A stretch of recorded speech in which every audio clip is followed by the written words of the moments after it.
Hi, my name's Chris and I live in Australia, and just today Australia has dropped its biosecurity laws to allow America to export beef into Australia. We've dropped the biosecurity laws that we've had against this that were in place since 2003. I don't like this and it makes me quite angry, to be frank. I want you guys to leave your thoughts down below in the comments what you think about Australia's biosecurity laws being dropped so American beef can come into Australia. So I'm just going to run through what I know about it and then let you guys make up your own decision and leave your thoughts down below. But the first thing to clear up first and foremost is importing beef from America is not going to give our cattle mad cow disease over here. Okay, so you can't import the meat across and somehow cows out in the field catch it. Okay, it doesn't work that way, and that's not a risk that's on the table. And second thing is that it's not just beef from the US. Okay, it's beef that's processed in the US that can be exported out to Australia. So this is cattle raised in America, it's cattle raised in Mexico, it's cattle raised in Canada, but then moved into America and processed in America before getting shipped out to Australia. So the initial concerns from Australia when we shut down importing US beef back in 2003, it was from mad cow disease. There was outbreaks of mad cow disease, and Australia said, well, you know what? We don't want any risk of this coming into our country, poisoning our citizens, or any risk at all to impact our cattle industry. In 2003, outbreaks were occurring. We shut it down. We closed the borders to US beef.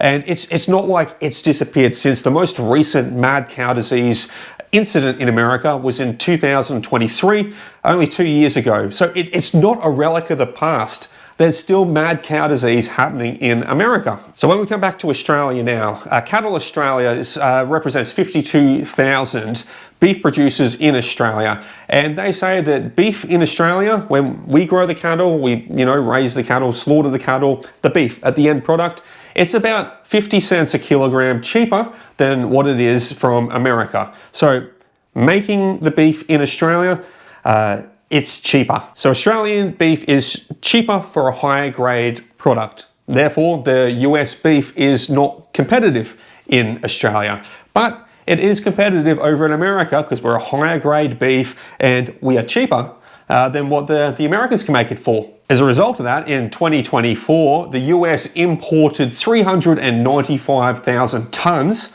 of beef from Australia. And a big reason for that is because the American beef is a much lower grade. It's way too fatty. It's so fatty that their burger patties can't hold together. There's too much gristle in there and the burger patties fall to crap.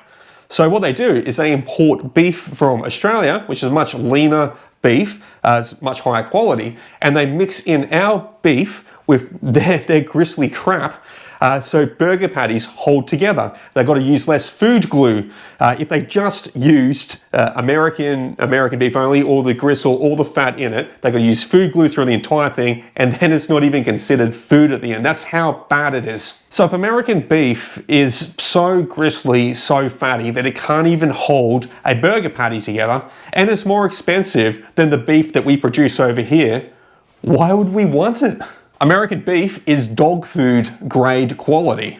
But even still, if Australian beef is cheaper than the American beef, why not treat your dog and give them Australian beef? It'd be much better meat for them to eat than that gristly shit from America. Our biosecurity for our beef in Australia, it's important.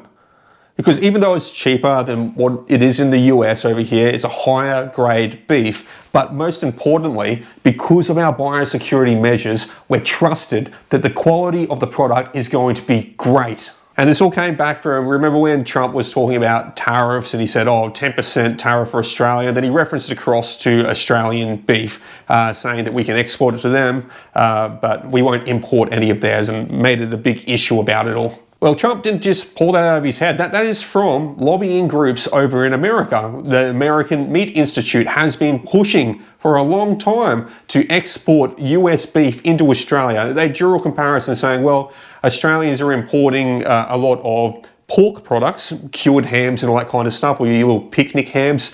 Been importing a lot of that stuff through, and that hasn't been an issue. So they wanted to get beef on that, and they have been lobbying in Washington for a very long time, paying politicians, paying donations to their campaign, saying, hey, you'll get in if, you know, here's a whole shitload of money, but we want you to chase down being able to export beef to Australia. It's American lobbyists that have paid enough, and they've got to the right people. They got all the way to the top for Trump to start pushing that concept and that narrative out. And the narrative is for Australia to drop its biosecurity on beef to the US. They want us to get rid of it, and that's what we've done.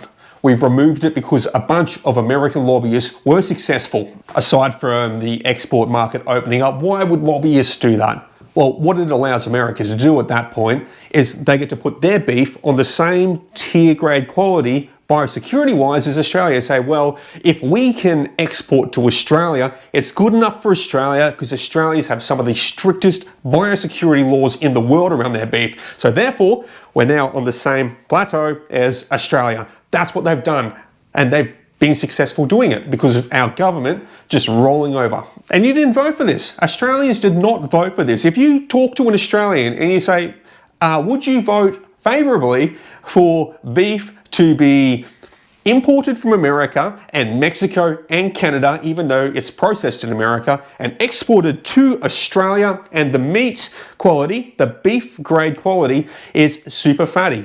It's super gristly. It's a lower quality than what you normally get from Coles and Woolies, and guess what? It's going to be more expensive. Would you vote favourably for that? You would not vote favourably for that. And we didn't get a chance to vote for that. This was not on any campaigning, not on anything that we saw coming through, okay? But we do have the people from the departments in Australia saying they've been working on this for 5 to 10 years. Lobbyists from America have had pressure across onto these Australian government departments for at least 5 to 10 years, to the point where they say we're working on it and we trust them and we're doing all this kind of stuff. Okay, but we didn't vote for this. We didn't vote for this election. We didn't vote for it the last election. We haven't voted for this once in the last 5 to 10 years. So what are our government departments doing here? This is simply not in the interest of Australian people. And instead, now we have a government where our Prime Minister can't even get a meeting with the President of America. And he's just rolling back all of our biosecurity laws to try and appease him like some simp cuck. Well, us Australian citizens did not vote for this in any way, shape or form. We can still vote with our wallets. So next time you're out buying beef, check where it's from. If it's Australian, awesome, go for it. If it's imported from America, don't buy it.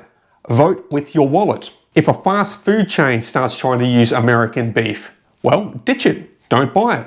Vote with your wallet. At the end of the day, if no one buys this fatty, gristly, more expensive shit, well, you know, they'll stop exporting it over here.